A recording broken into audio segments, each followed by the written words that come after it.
Bem, pessoal, dando prosseguimento à nossa aula de Revolução Francesa, a gente vai falar agora sobre a Constituição.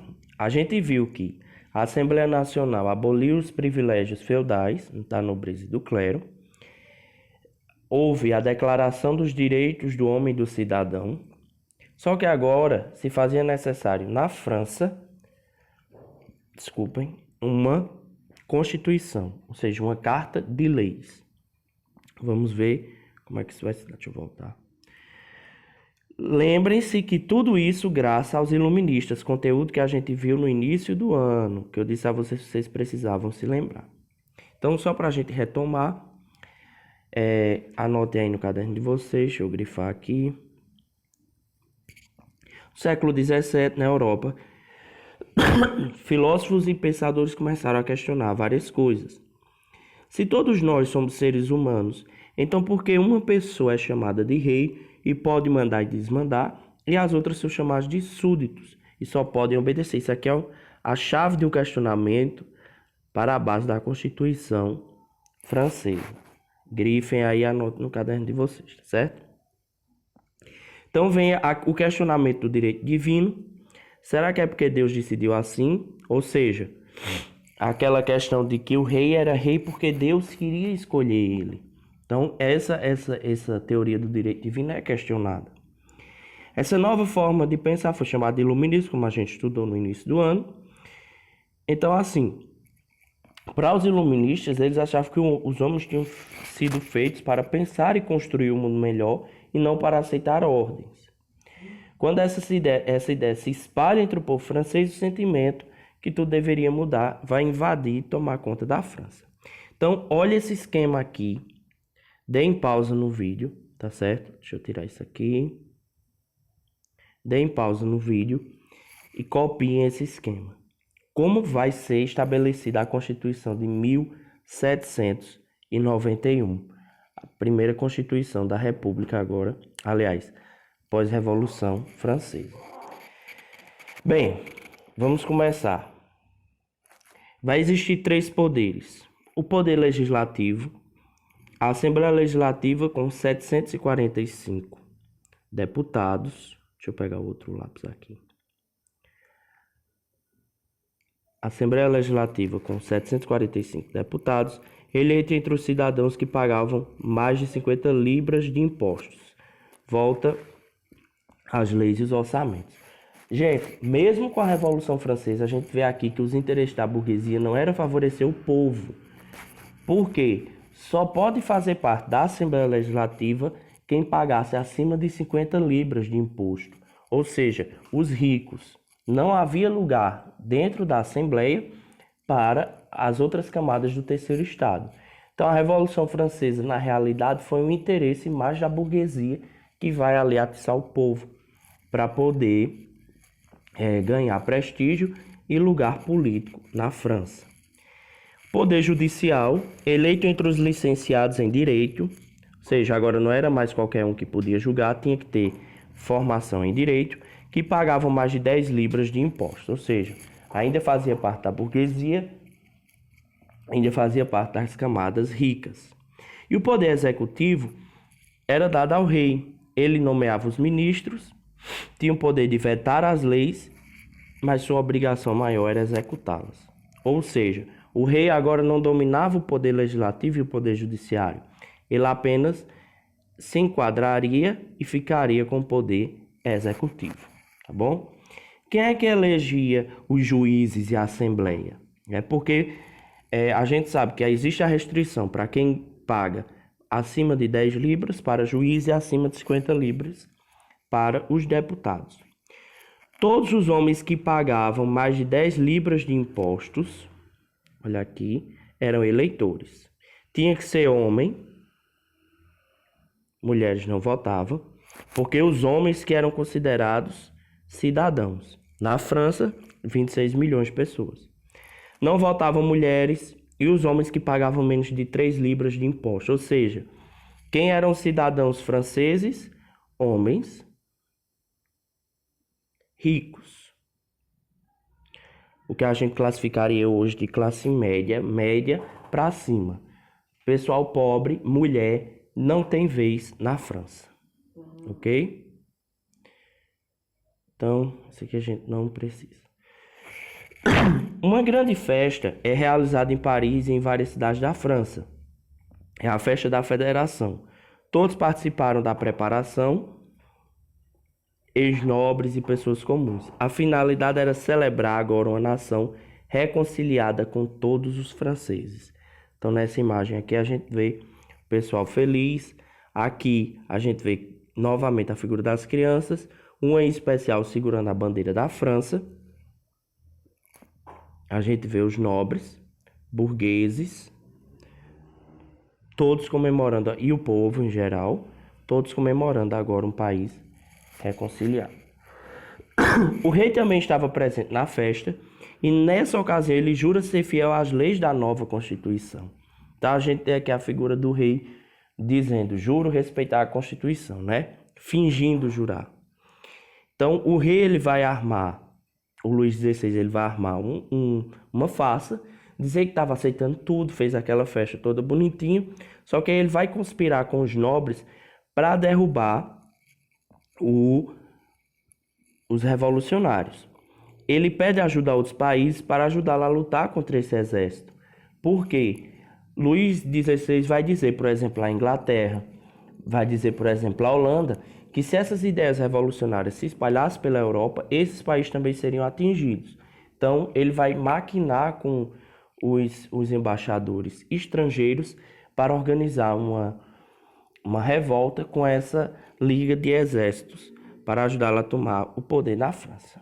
Então, à meia-noite, Luís XVI foge de Paris em uma carruagem com sua esposa, a rainha Maria Antonieta, e Maria Antonieta, só uma curiosidade, ela morria de medo de dentista, era extremamente cebosa, a Marie del Priore, se eu não me engano, ela vai escrever lá no livro História da Vida Privada, volume 4, algumas curiosidades sobre Maria Antonieta. Ela tinha pavor de dentista, seus dentes eram todos podres. Então, ela usava o perfume francês embaixo da garganta, né, escondida atrás de uma gola. Então, antes dela chegar no local, os criados espalhavam perfumes. Depois, ela espremia aquela bombinha de perfume francês para que as pessoas não sentissem o bafo extremamente horrível que ela tinha. E eles pretendem fugir da França para a Áustria para pedir ajuda. Só que eles não vão fugir disfarçados de camponês, né? Então, eles vão fugir de noite só dentro de uma carruagem real. Qual é o problema? Durante a fuga, a rainha teve que fingir ser uma baronesa. Não podia fingir que ser pobre, não. Ela tem que fingir que era uma baronesa, ou seja, uma membro da burguesia, que viaja com sua família. O rei e sua irmã, eles estavam disfarçados, né? Então, assim, na estrada, em uma pausa para trocar de cavalo, o rei paga pelos novos animais e é reconhecido por causa de seu retrato na nota. Ou seja, ele parou em um lugar para trocar os cavalos, para poder fugir mais rápido, e ele vai entregar o dinheiro, e o cara olha para a imagem que tinha na nota, na libra, que era a face do rei, olha para a face daquele homem e reconhece que o rei estava tentando fugir da França. Ao se romper entre Luís XIV e a França, ele continua sendo rei, mas ele definitivamente perdeu a confiança do povo, porque ele estava tentando abandonar o seu país. Sendo reconduzido ao palácio em Paris, onde, estando sob suspeita de traição, passou a ser mantido vigiado. A fuga falhou, sua família volta para Paris. Então o rei agora é acusado de traição. Deixa eu anotar aqui. O rei é acusado de traição e vai ser julgado por esse crime, pois agora a Constituição garantia que todos são iguais perante a lei. Temendo que a revolução chegasse aos seus países, os reis da Áustria e da Prússia declaram guerra à França, né? Porque eles estavam vendo todo o movimento revolucionário francês e temiam que isso chegasse lá. A França vai entrar em guerra com a Áustria e com a Prússia e estava sendo derrotado por esse exército que estava avançando até Paris. Enquanto isso, o rei Luís XVI e sua família foram acusados de trair a França e jogados na prisão. Soldados reúnem-se toda a França para defender sua pátria. Ricos, nobres, camponeses lutam lado a lado em uma importante vitória contra a Prússia, que dá coragem aos revolucionários. Ou seja, o povo vai se sentir comovido, pois mesmo havendo uma revolução, mesmo a Revolução Francesa desmontando o privilégio dos nobres, eles não aceitariam ser invadidos por um exército estrangeiro como a Prússia, como a Áustria, e serem dominados por essas nações. Para eles, isso simbolizava uma forma de humilhação. Então, eles todos vão se unir em prol de um inimigo comum, né? Contra um inimigo comum, que era esse estrangeiro que invadia a sua nação. E conseguem vencer. Além disso, eles vão perceber que existia uma maquinação de fato entre Luís XVI e sua família e aquele exército que estava por invadir a França. Depois da vitória contra a Prússia, os deputados da França proclamam a República. Não há mais um rei na França. Luís XVI voltaria a ser Luís Cabet, que era seu nome de batismo. Agora o rei era um cidadão comum como os outros. Os deputados então decidem que devem julgar o rei. No final do julgamento ele foi condenado à morte. E em 21 de janeiro de 1793, Luís XVI e sua família foram guilhotinados em Paris. E ele tem uma famosa frase dele antes de chegar na guilhotina, que ele diz assim: franceses, eu morro inocente, mas perdoo meus inimigos. Então, ele é guilhotinado, a cabeça dele é arrancada. Uma curiosidade que, há um tempo atrás, os franceses estavam revoltados com a forma de governo, que os franceses geralmente eles fazem essas revoltas, não é como a gente, né, que é um país muito pacífico em relação a isso. E o presidente, que era... como era o nome dele? Antes de Macron. Como era o nome do presidente da França? Nicolas Sarkozy, não. Enfim, gente, o ex-presidente francês não estava acatando os pedidos do povo e eles foram para a praça e colocaram em frente ao Palácio da República uma guilhotina e um recado dizendo para ele lembrar-se. Ou seja, ou faz o que o povo pede ou uma nova revolução será feita. É claro que aquilo era de forma simbólica, porque essa guilhotina aqui vai ser símbolo de uma revolução. Depois do fim da monarquia, agora a gente tem uma república, e eu separei aqui uma linha do tempo com as medidas da Assembleia Nacional. Em 4 de agosto de 1789, a abolição dos direitos senhoriais lá da Idade Média. Anotem essa linha do tempo aí no caderno de vocês, que ela é um resumo de tudo que a gente já viu. Dia 26 de agosto de 1789, Declaração dos Direitos do Homem e do Cidadão. Nacionalização dos bens do clero. Em 13 de setembro de 1791, aprovação da Constituição e estabelecimento da monarquia constitucional. Aquilo que eu disse, 3 poderes, executivo, legislativo e judiciário. E sufrágio censitário, voto só para homens e ricos. Era o fim do regime absolutista, tá bom? Então vamos adiante. Nicolas Sarkozy. Nicolas Sarkozy era o nome do ex-presidente francês, tá bom? No oeste do país, muitos nobres e camponeses se recusaram a lutar por essa revolução que matou seu rei. Eles se revoltam, era o começo de uma nova guerra terrível entre os franceses. Ou seja, gente, a Revolução Francesa não é um evento, ela é uma série de eventos. Ela não é um acontecimento fechado, mas uma série de acontecimentos. A gente viu a revolta do terceiro estado, aí o rei convoca a Assembleia dos Estados Gerais.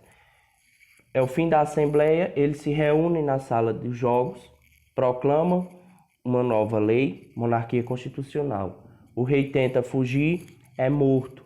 Agora, os camponeses e os nobres interioranos da França, principalmente do oeste, eles não queriam que o rei morresse. Existia aquele sentimento de pertencimento, ser filho do rei, o rei como um grande pai. Então eles vão se revoltar contra os próprios revolucionários, né? E aí vai surgir a figura de um cara chamado Robespierre. tá bom? Anotem esse nome bem grande assim no caderno de vocês, ó. Robespierre. Esse cara aqui é símbolo da Revolução Francesa. Ele e seus amigos, eles tomam poder. Eles são os revolucionários mais impetuosos, ou seja, ele era extremamente, como é que eu poderia dizer, terrível, era um novo rei. Eles aboliram a escravidão, inventam a educação compulsória e tentam melhorar a vida dos mais pobres. No entanto, essa república ainda era frágil. Próxima aula, deixa eu ver o tempo aqui, a gente continua, tá certo? Sobre a Convenção do Terror e o Governo do Terror de Robespierre, que ele vai ser extremamente ditatorial, extremamente, como é que eu poderia dizer, terrível com seus habitantes, tá bom? Então, próxima aula a gente continua o Governo do Terror de Robespierre.